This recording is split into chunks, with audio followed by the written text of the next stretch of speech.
Jusqu'à présent, je ne suis pas intervenu pour commenter les événements qui secouent ce pays. Mais, voyant qu'on continue à taper sur la tête des moins riches pour épargner ceux qui ont déjà tout, je me devais d'intervenir.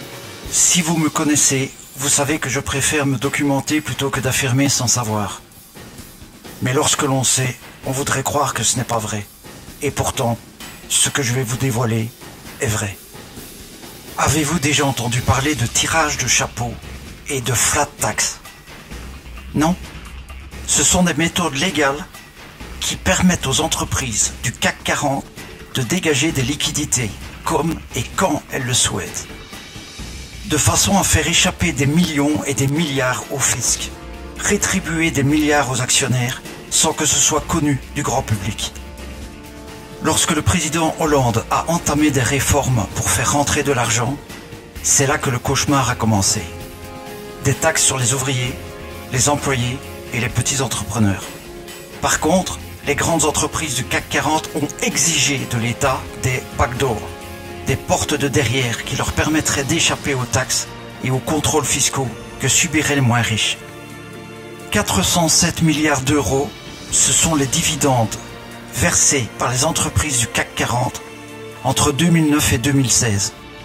L'ONG Oxfam, dans un rapport, détaille la répartition des bénéfices des grandes entreprises françaises cotées en bourse.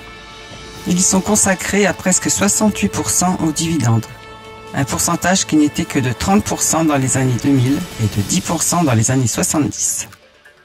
Un record planétaire comparé aux autres places boursières.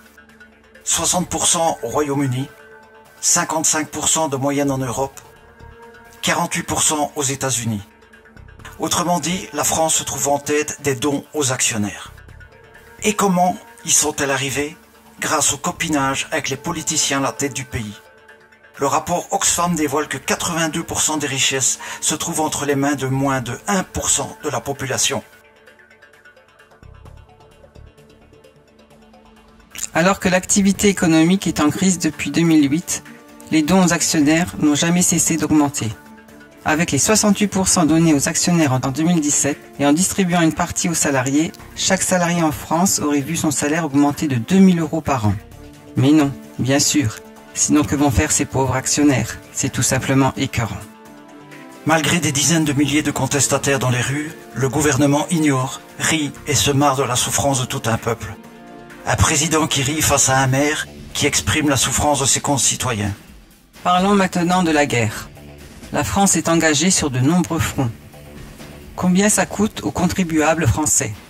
Afghanistan, 3,5 milliards d'euros jusqu'ici. Libye, 300 millions d'euros jusqu'ici. Irak, 1,25 milliard d'euros par an. Mali, au moins autant.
Si vous voulez comprendre ce qu'est réellement le cloud, car celui-ci est utilisé contre vous.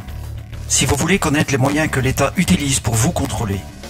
Si vous voulez savoir ce qu'est le groupe Bilderberg, car c'est lui qui décide qui sera éliminé, quelle guerre sera déclenchée, qui sera porté au nu, qui sera détruit. Et, enfin, si vous voulez savoir comment faire changer les choses,